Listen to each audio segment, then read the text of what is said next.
పార్థాయ ప్రతిబోధితాం భగవతా నారాయణేన స్వయం వ్యాసేన గ్రథితాం పురాణమునినా మధ్యే మహాభారతం అద్వైతామృతవర్షిణీం భగవతీ అష్టాదశాధ్యాయనీ అంబా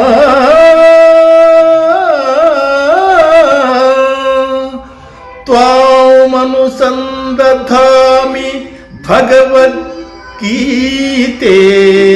భవద్వేషిణీ భగవద్గీతే భవద్వేషిణీ. భగవద్గీత మహాభారతము యొక్క సమగ్ర సారాంశము. భక్తుడైన అర్జునునకు వనర్చిన ఉపదేశమే గీతా సారాంశము. భారత యుద్ధము జరగరాదని సర్వవిధములా భగవానుడు ప్రయత్నించెను. కాని ఆ మహానుభావుని ప్రయత్నములు వ్యర్థములాయను. అటు పిమ్మట శ్రీకృష్ణుడు పార్థునకు సారథి అయి నిలిచెను.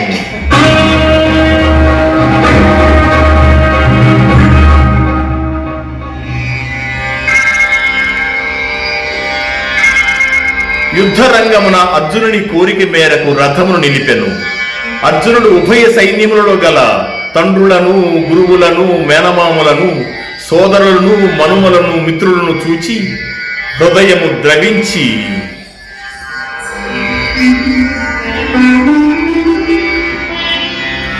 నకాంక్షే విజయం కృష్ణ నచ రాజ్యం సుఖాని చ కిం నో రాజ్యేన గోవింద కిం భోగైర్జీవితేన వా కిం భోగైర్జీవితేన వా. స్వజనమును చంపుటకు ఇష్టపడక నాకు విజయము వలదు, రాజ్యసుఖము వలదు అని ధనుర్బాణములను క్రింద వైచి దుఃఖితుడైన అర్జునుని చూచి శ్రీకృష్ణ పరమాత్మ అశోచ్యానవ్యశోచస్త్వం ప్రజ్ఞావాదాంశ్చ భాషసే గతాసూన గతాసూంశ్చ నానుశోచంతి పండితాః నానుశోచంతి పండితాః. దుఃఖింపతగని వారిని గురించి దుఃఖించుట అనుచితము. ఆత్మానాత్మ వివేకులు అనిత్యమైన శరీరములను గూర్చి గాని నిత్యములు శాశ్వతములు అయిన ఆత్మను గూర్చి గాని దుఃఖింపరు. దేహినోస్మిన్ యథా దేహే కౌమారం యౌవనం జరా తథా దేహాంతర ప్రాప్తిః ధీరస్తత్ర న ముహ్యతి. జీవునకు దేహమునందు బాల్యము, యవ్వనము, ముసలితనము ఎట్లో మరో దేహమును పొందుటకు కూడా అట్లే. కనుక ఈ విషయమున ధీరులు మోహమునందరు.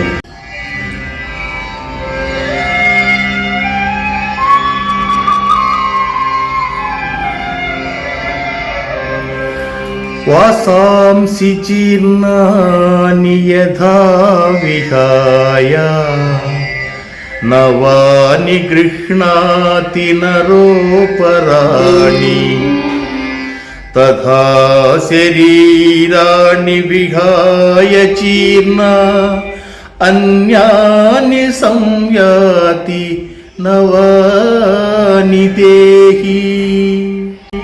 మనుష్యుడు ఎట్లు చిరిగిన వస్త్రమును వదలి నూతన వస్త్రమును ధరించును, అట్లే ఆత్మ జీర్ణమైన శరీరమును వదలి కొత్త శరీరమును ధరించుతున్నది. నైనం చిందంతి శస్త్రాణి నైనం దహతి పావకః న చైనం క్లేదయంత్యాపో న శోషయతి మారుతః న శోషయతి మారుతః. ఆత్మ నాశనము లేనిది. ఆత్మను శస్త్రములు ఛేదింపజాలవు, అగ్ని దహింపజాలదు, నీరు తడుపజాలవు, వాయువు ఆర్పివేయును సమర్థము కాదు. ఆత్మ నాశనము లేనిది.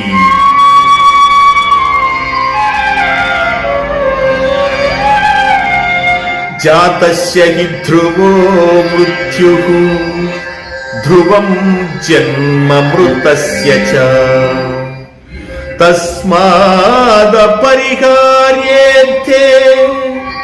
నత్వం శోచితుమర్హసి నత్వం శోచితుమర్హసి.